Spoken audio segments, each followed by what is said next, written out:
हमारे देश का एक नारा है, जी हां, जय जवान जय किसान। जवानों की बात बाद में करेंगे, पहले आज बात करेंगे हम किसानों की। क्या सच में आज हमारे किसान की जय हो रही है या किसानों पर मातम मनाने की नौबत आ चुकी है? मोदी जी की कथनी और करनी में अंतर, ये तो अब पूरा देश जान चुका है। लेकिन अब यही कथनी करनी का फर्क देश की आम जनता को मौत के कगार पर पहुंचा रहा है।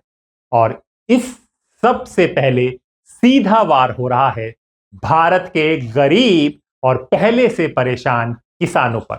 याद कीजिए, कितने महीनों तक किसानों ने दिल्ली की सीमाओं पर आंदोलन किया, कितनी ठंड, कितनी धूप और बारिश में डटे रहे।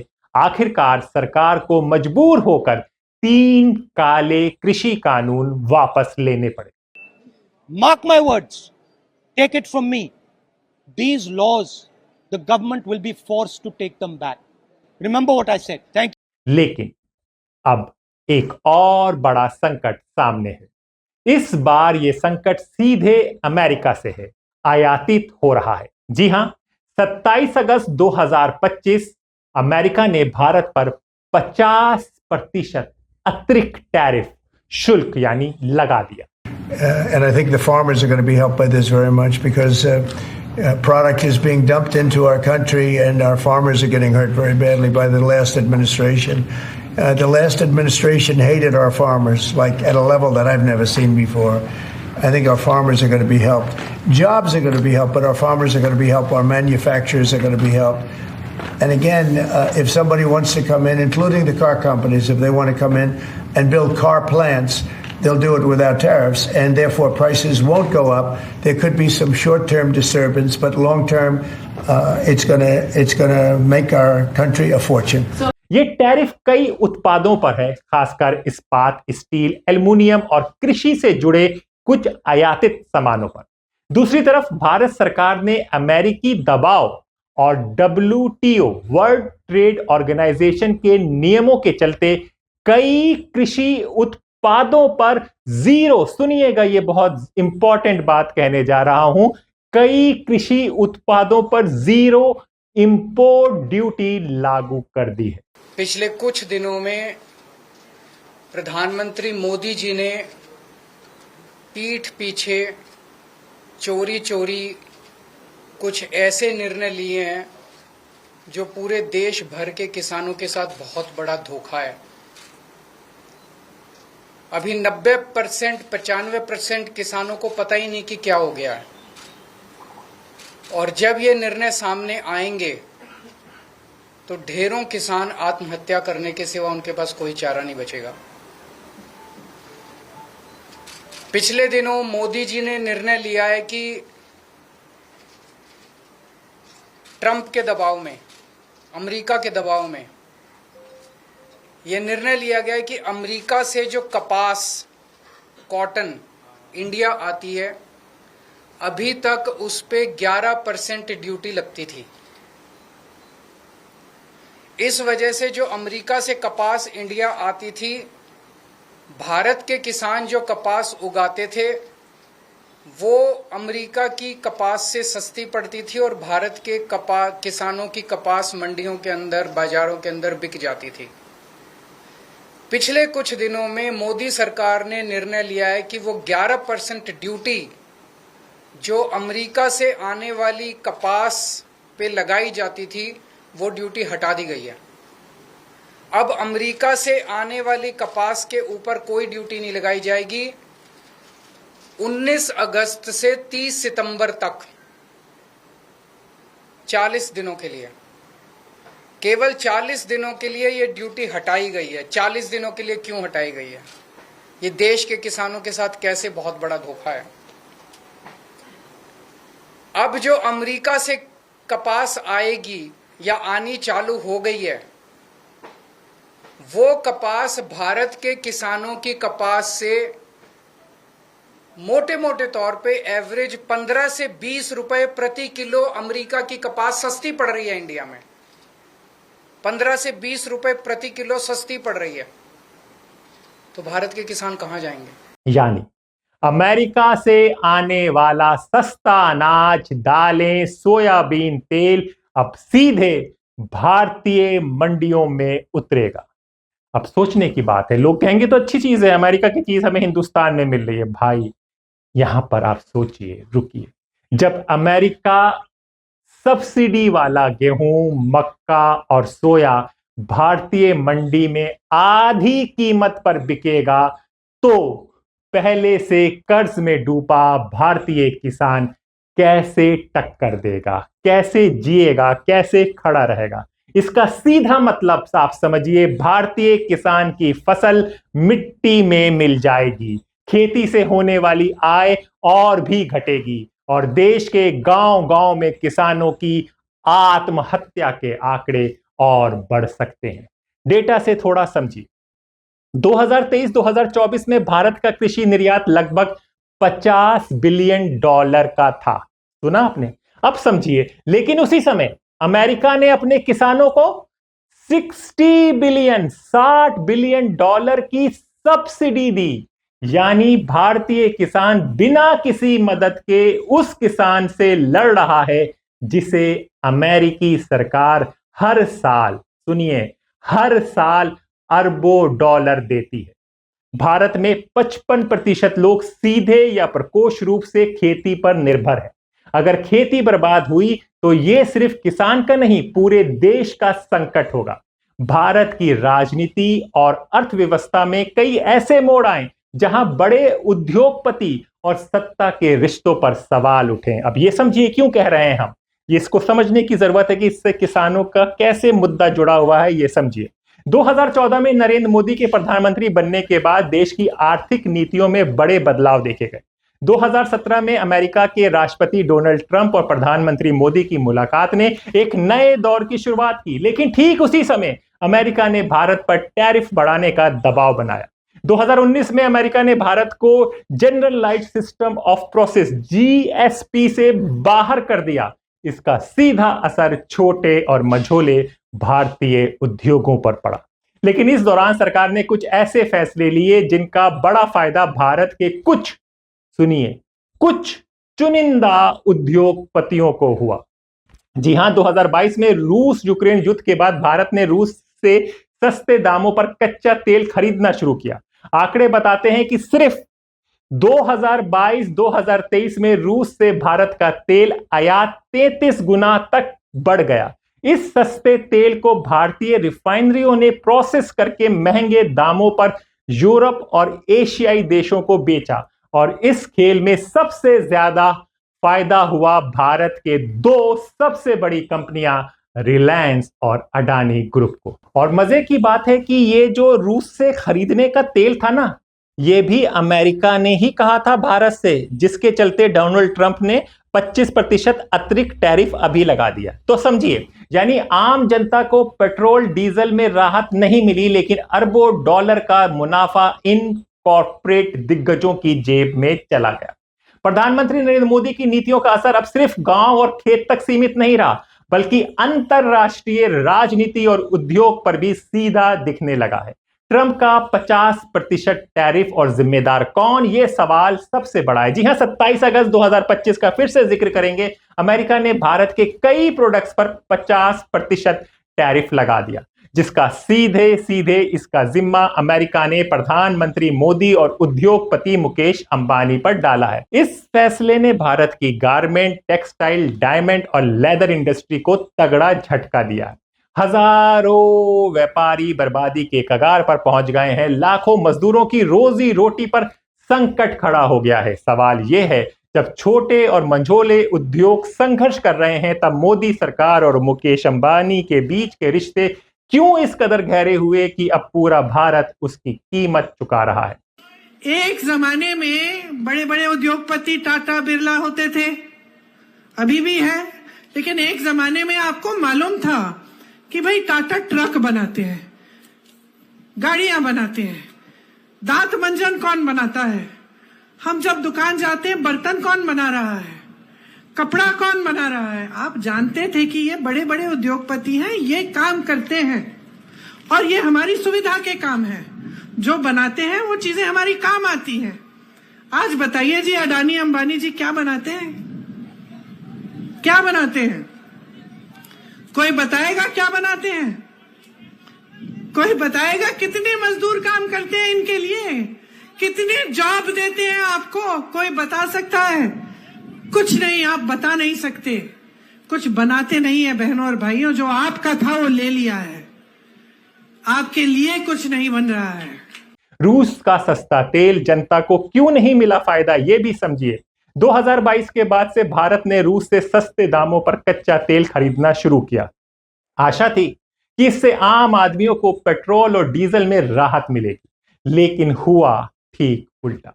इस सस्ते तेल का 1 रुपया भी सीधे कस्टमर तक नहीं पहुंचा, बल्कि मुकेश अंबानी और कंपनी रिलायंस ने इस रिफाइंड करके विदेशों में महंगे दामों पर बेचकर छप्पर फाड़ मुनाफा कमाया। आंकड़े कहते हैं, हम नहीं कह रहे। 2023 से अगस्त 2025 तक रिलायंस ने 7.5 लाख करोड़ रुपए के रिफाइंड पेट्रोलियम प्रोडक्ट्स का निर्यात किया। इससे अंबानी की संपत्ति आसमान छू गई, लेकिन आम भारतीय महंगाई की मार झेलता रहा। अमेरिका की सीधी नाराजगी। ट्रंप प्रशासन में आर्थिक सलाहकार पीटर नवारो ने रूस यूक्रेन युद्ध को मजाक में नहीं बल्कि गंभीरता से मोदी वॉर कहकर संबोधित किया। यानी साफ संकेत है, अमेरिका मोदी और अंबानी को सीधे जिम्मेदार मानता है। अब की बार ट्रंप सरकार ने मोदी से सीधे सवाल पूछा है, क्या भारत रूस के साथ खड़े होकर अमेरिकी इंडस्ट्री और ग्लोबल मार्केट को चुनौती देना चाहता है? जी, जनता के पैसे से लॉबिंग, लेकिन बेअसर। मोदी सरकार ने इस संकट को सुलझाने के लिए अमेरिका में एक लॉबिंग एजेंसी हायर की। 65 लाख रुपए महीना जनता के टैक्स से इस एजेंसी को दिए जा रहे हैं, लेकिन नतीजा शून्य है। अमेरिका के नए वित्त मंत्री स्कॉट बेसेंट ने भारत से टैरिफ पर बातचीत तक रोक दी है, यानी कि इस पर बात भी नहीं करेंगे। यानी ना लॉबिंग काम आई, ना मोदी ट्रंप की दोस्ती। नतीजा किसके लिए? समझिए, किसान पहले ही अपनी फसल का दाम नहीं पा रहे, छोटे उद्योगपति टैरिफ और कॉर्पोरेट दबाव में पिस रहे हैं, आम जनता को रूस के सस्ते तेल का कोई लाभ नहीं मिला है और मुकेश अंबानी की संपत्ति और भी कई गुना बढ़ गई है। और अब बात अडानी साहब के बारे में भी आप सुनते चलिए। अडानी और मोदी नजदीकियों की नई उड़ान ले रहा है। जी हां, अरबपति उद्योगपति गौतम अडानी एक बार फिर सुर्खियों में। हाल ही में उन्होंने बोइंग कंपनी से 737 मैक्स 8 बिजनेस जेट खरीदा, जिसकी कीमत लगभग 1000 करोड़ रुपए बताई जा रही है। इसके इंटीरियर को 35 करोड़ की लागत से 5 स्टार होटल जैसा रूप दिया गया है। यह अडानी का 10वां प्राइवेट जेट है। सवाल है कि क्या ये सिर्फ कारोबारी चमक दमक का हिस्सा है या इसके पीछे राजनीति की गहरी परतें भी हैं? जी हां, मोदी और अडानी के रिश्तों पर सवाल उठने लगे हैं। प्रधानमंत्री नरेंद्र मोदी और गौतम अडानी के रिश्ते पर लंबे समय से चर्चा होती रही है। गुजरात के विकास मॉडल से लेकर राष्ट्रीय राजनीति तक कई बार आरोप लगे कि मोदी की नीतियों से अडानी को सीधा लाभ पहुंचा। हवाई अड्डों से लेकर ऊर्जा क्षेत्र तक अडानी ग्रुप का विस्तार तेजी से हुआ। अब उनका निजी बेड़ा भी इतना विशाल हो चुका है कि वो देश के किसी भी उद्योगपति से कम नहीं है। क्या बढ़ रही है राजनीतिक नजदीकियां? जी हां, अडानी का नया जेट, जिसमें high speed wifi, satellite communication जैसी सुविधाएं हैं, महज कारोबार की जरूरत के लिए हैं या सत्ता गलियारों में और मजबूत पकड़ बनाने का जरिया? यह सवाल इसलिए अहम है क्योंकि राजनीतिक दौरों और वैश्विक बैठकों में प्राइवेट जेट्स का इस्तेमाल अक्सर नेताओं और उनके करीबियों द्वारा किया जाता है। जी हां, विपक्ष इस पर नजर रखे हुए विपक्ष लगातार यह आरोप लगाता रहा है कि मोदी सरकार और अडानी ग्रुप के बीच एक विशेष संबंध है। कभी हवाई अड्डों की नीलामी में फायदा, तो कभी ऊर्जा परियोजनाओं में प्राथमिकता। हर जगह विपक्ष इसी क्रोनी कैपिटलिज्म को उदाहरण बताता है। अडानी का नया जेट इस बहस को और हवा दे रहा है। कारोबारी मजबूरी या राजनीतिक संदेश क्या है, यह भी समझ लीजिए। सच्चाई यह है कि दुनिया भर में फैले कारोबार को संभालने के लिए अडानी जैसे उद्योगपतियों को तेज और सुरक्षित यात्रा साधनों की जरूरत तो होती है, लेकिन सवाल वहीं खड़ा है, क्या यह महज बिजनेस का मामला है या फिर सत्ता की ऊंची उड़ान का हिस्सा? गौतम अडानी का नया जेट खरीदना उनकी कारोबारी ताकत और आलीशान जीवन शैली को दर्शाता है, लेकिन भारतीय राजनीति जहां उद्योगपति और सियासत अक्सर साथ साथ चलते हैं, वहां ये खरीदारी केवल एक लग्जरी अपग्रेड नहीं लगती, ये मोदी अडानी रिश्तों पर से बहस छेड़ देता है। क्या वाकई दोनों की नजदीकियां समय के साथ और गहरी होती जा रही हैं और इसका सबसे ज्यादा फायदा अडानी को हो रहा है? और शायद इसी बीच कह रहे हैं कि शायद अडानी और अंबानी को लेकर मोदी में भी टकराव हो गया है, यानी कि अंबानी नरेंद्र मोदी से थोड़ी दूरी बना रहे हैं। अब सवाल जनता जानना चाहती है, तो क्या राहुल गांधी का ये आरोप सही नहीं लगता? मोदी सरकार अमीरों की सरकार है, क्योंकि हर बड़ा फैसला, चाहे टैरिफ हो या तेल का व्यापार हो, सीधा फायदा कॉरपोरेट घरानों को ही पहुंच रहा है। भारत का किसान, मजदूर और आम नागरिक संकट में है और दुनिया अब मोदी, अंबानी, अडानी की दोस्ती को भारत की समस्या मानकर सीधे टारगेट कर रही है। नहीं है, ये आपकी नहीं है, ये हिंदुस्तान की नहीं है, ये गरीबों की नहीं है, किसानों की नहीं है, ये अरबपतियों की, अदानी अंबानी की मीडिया है। देखिए, सुनिए, वोट चोर, वोट चोर, वोट चोर, वोट चोर। अब शाम को टीवी देखना, ये नारा नहीं दिखेगा, कहीं नहीं दिखेगा, ये भीड़ नहीं दिखेगी, क्योंकि ये गरीबों की भीड़ है, मजदूरों की भीड़ है, किसानों की भीड़ है, ये नहीं दिखने वाली। अंबानी की शादी दिख जाएगी। देखिए आपने टीवी पे 10-15 करोड़ रुपए की गाड़ी दिख जाएगी, मगर बिहार की जनता, किसान, मजदूर नारा बोलते नहीं दिखाई देंगे, क्योंकि आपकी मीडिया नहीं है। मगर ये भूलिए मत, वोट नहीं चोरी होने देना है। आखिर ये सवाल कब तक टाला जाएगा और कब तक जनता के टैक्स के पैसों से कॉर्पोरेट घरानों का साम्राज्य खड़ा किया जाएगा? अब सवाल ये उठता है कि राहुल गांधी जब संसद और चुनावी रैली में ये कहते हैं कि मोदी सरकार अमीरों की सरकार है, तो क्या उनकी बातों में सच्चाई झलकती है? इन सड़कों पे हजारों किसानों से मैंने हाथ मिलाया और हर एक किसान मुझसे ये पूछ रहा है, घूम फिर कर ये पूछ रहा है, राहुल जी, इस देश में हम तपस्या करते हैं, इस तपस्या का हमें फल क्यों नहीं मिलता?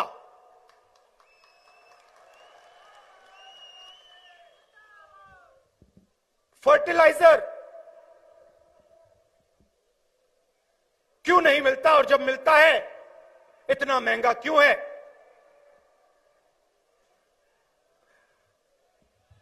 हमें अपनी मेहनत के लिए सही दाम क्यों नहीं मिलता? हम बीमा का पैसा भरते हैं, तूफान आता है, आंधी आती है, खेत बर्बाद हो जाता है, रोना आता है, और जब हम बीमा की प्राइवेट कंपनी को फोन करते हैं, फोन नंबर में कोई फोन नहीं उठाता। जी हां, ट्रेड टैरिफ से लेकर रूस के सस्ते तेल तक हर बड़ी अंतर्राष्ट्रीय आर्थिक डील का सीधा फायदा अंबानी और अडानी जैसे उद्योगपतियों को मिला। और यही वजह है कि आज लोग ये सवाल पूछने लगे हैं कि क्या सत्ता और उद्योग की ये नजदीकियां देश के लोकतंत्र के लिए खतरे की घंटी है? दोस्तों, दुनिया की राजनीति और व्यापार में जो बड़े फैसले होते हैं, उनका असर सीधे सीधे आम जनता की जेब पर पड़ता है। लेकिन इन फैसलों का असली फायदा किसे मिलता है, ये सवाल हमेशा से उठता रहा है। जी हां, साल 2017 से लेकर 2020 तक प्रधानमंत्री नरेंद्र मोदी और अमेरिकी राष्ट्रपति डोनाल्ड ट्रंप की मुलाकातें कई बार सुर्खियों में रही। 24 फरवरी 2020 को अहमदाबाद में नमस्ते ट्रंप कार्यक्रम में दोनों नेताओं ने रिश्तों को ऐतिहासिक बताया, लेकिन इसके पीछे छुपा था टैरिफ बिजनेस डील का बड़ा खेल जो आम जनता समझ नहीं पाई। अमेरिका ने भारतीय स्टील और एल्युमिनियम पर अतिरिक्त 25% टैरिफ लगाया, वहीं भारत ने भी कई अमेरिकी सामानों पर आयात शुल्क बढ़ाया। इन कारोबारी टकराव का असर छोटे उद्योगों और किसानों पर पड़ा, लेकिन दूसरी तरफ बड़े उद्योगपतियों को इस तनाव से रास्ता बनाने का मौका मिला। इसी दौर में रूस से भारत का सस्ता कच्चा तेल खरीदना शुरू किया। आंकड़े बताते हैं 2021-2022 में रूस से आयात महज 2% था, जो 2023 तक बढ़कर 20% से भी ऊपर पहुंच गया। इस सस्ते तेल को भारतीय कंपनियों ने रिफाइन करके महंगे दामों पर बेचा। सीधे सीधे इसका फायदा किसे हुआ? रिलायंस और अडानी जैसी कंपनियों को। यही वो बिंदु है जहां विपक्षी नेता राहुल गांधी का आरोप गूंजने लगता है। उन्होंने कई बार कहा कि मोदी सरकार अंबानी और अडानी की सरकार है। सवाल उठता है, क्या वाकई सरकार की नीतियां बड़े उद्योगपतियों को ध्यान में रखकर बनाई जाती हैं, जबकि छोटे कारोबारियों को आम नागरिक महंगाई और बेरोजगारी से जूझते रहते हैं? 2014 में जब मोदी सत्ता में आए तब अंबानी और अडानी की संपत्ति 1 लाख करोड़ से भी कम थी। 2023 तक आते आते उनकी संपत्ति कई गुना बढ़ गई। अंबानी लगभग 9 लाख करोड़ और अडानी करीब 10 लाख करोड़ की संपत्ति के मालिक बन बैठे। वहीं दूसरी ओर NSSO और RBI के सर्वे बताते हैं कि मध्यम वर्ग और गरीब परिवारों की आमदनी बढ़ने की रफ्तार बहुत धीमी रही। तो क्या राहुल गांधी सही कहते हैं? क्या ये सचमुच अमीरों की सरकार है या फिर ये केवल वैश्विक राजनीतिक व्यापार का खेल है जिसमें मजबूत कॉर्पोरेट की जीतते हैं और आम आदमी हमेशा हारता है? सवाल बड़ा है, जवाब अभी बाकी है। तो सवाल यह है, मोदी जी ने किसानों से वादा किया था 2022 तक किसानों की आय दोगुनी हो जाएगी, इसलिए हमने आपको सब कुछ बताया, इसलिए पूरी आपको डेटा के साथ समझाया है कि कैसे कॉर्पोरेट घरानों के साथ रिश्तों ने दोनों परिवारों को अमीर बनाया और देश का आम आदमी गरीब होता रहा। किसानों से वादा किया गया था कि उनकी आय दोगुनी हो जाएगी, लेकिन क्या हुई? हमारे लिए अपने किसानों का हित सर्वोच्च प्राथमिकता है।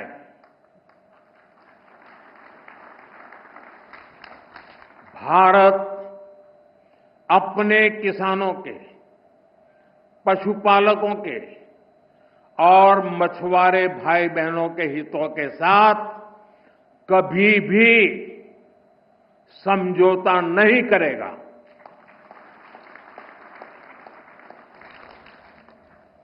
और मैं जानता हूं व्यक्तिगत रूप से मुझे बहुत बड़ी कीमत चुकानी पड़ेगी, लेकिन मैं इसके लिए तैयार हूं। मेरे देश के किसानों के लिए, मेरे देश के मछुआरों के लिए, मेरे देश के पशुपालकों के लिए आज भारत तैयार है।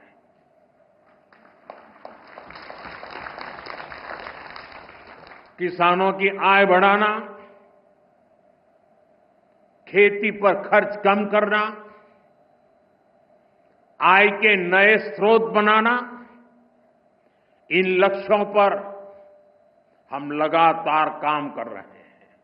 लेकिन हकीकत यह है कि आज किसान अपनी जमीन, अपनी फसल, अपनी जिंदगी दांव पर लगाकर खड़ा है। क्या यही है जय किसान, या फिर आज के हालात में कहना पड़ेगा मातम किसान? दोस्तों, इस रिपोर्ट में हमने आपको दिखाया कि कैसे अंतरराष्ट्रीय राजनीति, WTO की नीतियों और अमेरिका का 50% टैरिफ सीधे भारत के किसानों को बर्बाद करने की तरफ ले जा रहा है। अब ये आप पर है कि आप इस सच को समझेंगे, किसानों की आवाज बने और सवाल पूछें, क्योंकि अगर किसान हारेगा तो देश हार जाएगा। जी हां, अब चलते चलते राहुल गांधी के कुछ वीडियो क्लिप्स आपको छोड़ जाते हैं, जिसे देश की जनता को जानना जरूरी है कि किसानों के लिए बातें करने तो बहुत लोग करते हैं, लेकिन किसानों के साथ खड़े रहना हिम्मत की बात है। तो जय किसान वही बोल सकता है जो किसानों के साथ है। बिचौलिया से मिक्स कराना पड़ेगा। डायरेक्ट इनके पास कोई मार्केटिंग नहीं, और इन लोग को कुछ नहीं है। सारे मार्केट में बैठे हुए लोग ये दूसरे जगह बेच भी नहीं सकते हैं। जब ये चाहे कि अलग हम दे दें किसी को, नहीं आप नहीं बेच सकते जी नहीं बेच सकते हैं। क्यों मतलब नहीं बेच सकता है? ऐसे मतलब किसान, हम एगो छोटा मोटा व्यापारी है ना, हम आपको दिए हैं, वो उसको दिया है, उसको वो किसी और को, किसी और को, किसी और को, मतलब ऐसे 35,000 रुपया